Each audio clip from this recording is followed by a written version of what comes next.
The United States of America is actually a great country. No wonder. With 51 million immigrants, the USA has more immigrants than any other country in the world.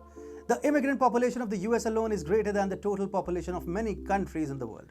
But why do people like to pack up their bags and move to the US forever?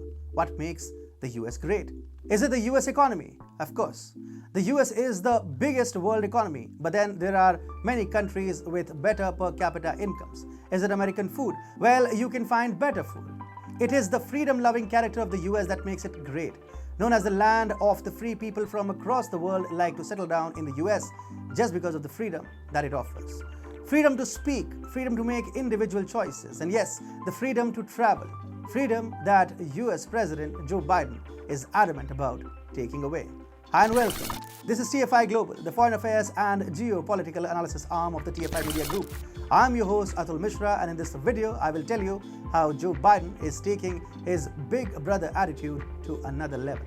Let's begin. Imagine a lazy evening drive through the overseas highway, Florida. You had a stressful week at work. Your bosses weren't too kind, but this is your time. Feeling great, right? Well, this could soon become a thing of the past because your president wants to install an instant kill switch in your car that would obviously junk your car whenever your president wants to do so. Joe Biden is taking his big brother attitude to another level. He has no plans of creating a robust infrastructure for transitioning from conventional cars to electric cars, but he is already looking to reserve the right of shutting down new vehicles in the United States. And how will your cars get killed? Well, algorithm.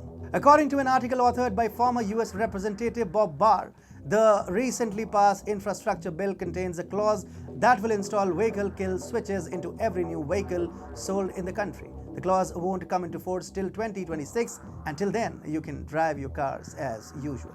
The bill, which has been signed into law by Biden, makes it clear that the kill switch must passively monitor the performance of a driver of a motor vehicle to accurately identify whether that driver may be impaired. Till now, it is only your personal details and data that was getting mined by big tech. But now, even your driving skills and health status will be monitored in a huge invasion of privacy. If Big Brother feels that your driving system has been impaired, your car could just shut off, abandoning you all of a sudden.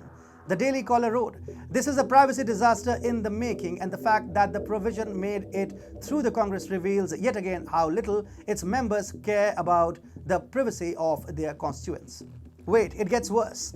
The kill switch would likely come equipped with a back door with which the state can spy on you whenever it wants. And guess what? All this is happening because Biden claims that he wants to save the world by cutting down on emissions. 5 years hence, you will not decide if you can drive a car. An algorithm will. The algorithm will be that toxic person in a relationship who decides what you should do, and you literally can't even argue with it. In the battle for your car, it is always the arbitrary algorithm that will win. And what if the state starts monitoring you through the kill switch? Make no mistake, if one fine day Biden decides that he wants to take a few thousand cars off the road to cut down on carbon emissions, the algorithm will start finding faults. It will start discovering episodes of driving impairment, which will automatically shut down many cars across the country. No one is disputing that carbon emissions have to be reduced, but Joe Biden's method is extremely authoritarian and high-handed. It sucks the very idea of liberty and freedoms from the United States of America. Biden is not taking away your freedom to drive your automobile, but he's taking away the very idea that made the USA a great country.